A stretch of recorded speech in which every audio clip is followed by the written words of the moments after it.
I'm glad Paul Pierce did this, yo. Salute to the True Podcast. Yeah. I mean, I don't know if me being so celebratory about the moment makes me some type of womanizer or some shit, but some type of misogynist. I just think you asked the question. Enthusiastic about it. Huh? I said y'all are very enthusiastic about it. No, because I would have never done it had she come here. Like I would have never done that. Mm-hmm. But it needed to be done. It needed to be done. Tell me why. Because No, I'm asking a real question. Do you feel like she needed to be knocked off the high horse? Because where do you come from? I'm genuinely asking. I have no dog in the fucking race. I don't care. When Kevin Samuels came to the pod, one of my first questions before this interview could even proceed properly was, who are you? What gives you the right? What is your background, your experience? Why? Because you're doing a lot. He broke it down. And he answered. He did. He said, my experience is I worked as the lone black man in the sales department in advertising. At MCI. He said, I started at MCI. Remember International MCI, and he went into long distance, and then as the long distance market fell, I saw it fall. I pivoted over here. And he went through about 30 minutes of talking to us, telling us what his background was. He said, I started off in only dealing with and consulting young men. He said he started with men. He didn't even fuck with women initially. He was dealing with young black men. They went on an HBCU tour and was talking to all young black men, trying to get them up to their level. You know what I mean? To raise their own levels. And then as he started to consult with high income clients, like as an image consultant, professional, et cetera, you get to talking to them and they looking for a significant other. And he's asking why these high value men, that's where the term came from, because he was consulting them, were always single. I don't want to do word No, but that's where he got it from. Yeah. For me, what resonated was, I worked in sales as a lone black man. I know what they think about us. I've done this for 20 years. And this is my experience. This is how my relationships have gone with my significant others, with my children. His daughters, yeah. So, not that he needed to qualify. Just the fact that he could answer it. Once he answered, I understand where you come from. Okay.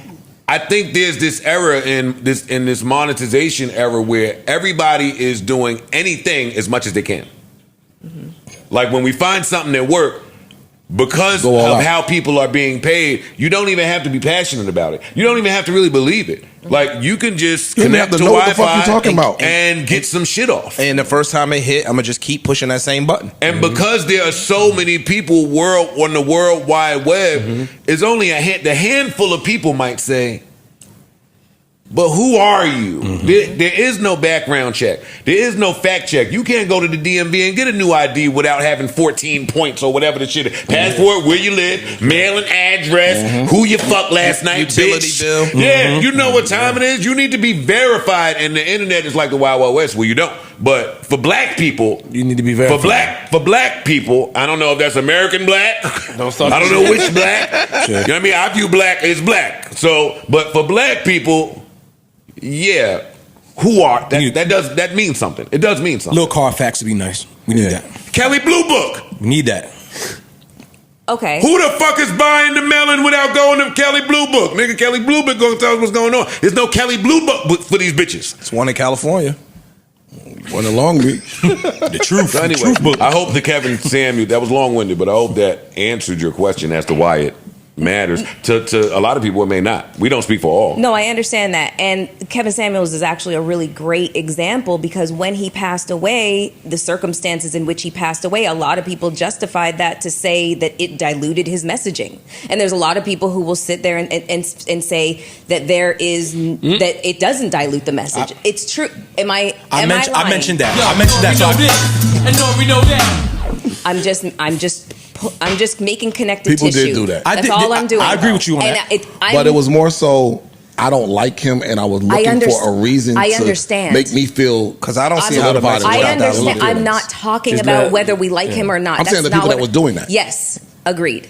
So when it comes to Cheyenne Bryant, it sounds like this interview focused mainly on a personal life that nobody really knew anything about because nobody was touching these questions. Correct?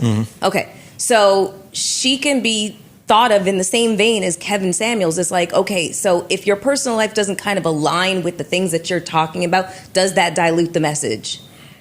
I think Yes. It's message, messenger, timing. It's all these factors. But We started with that on the rap conversation.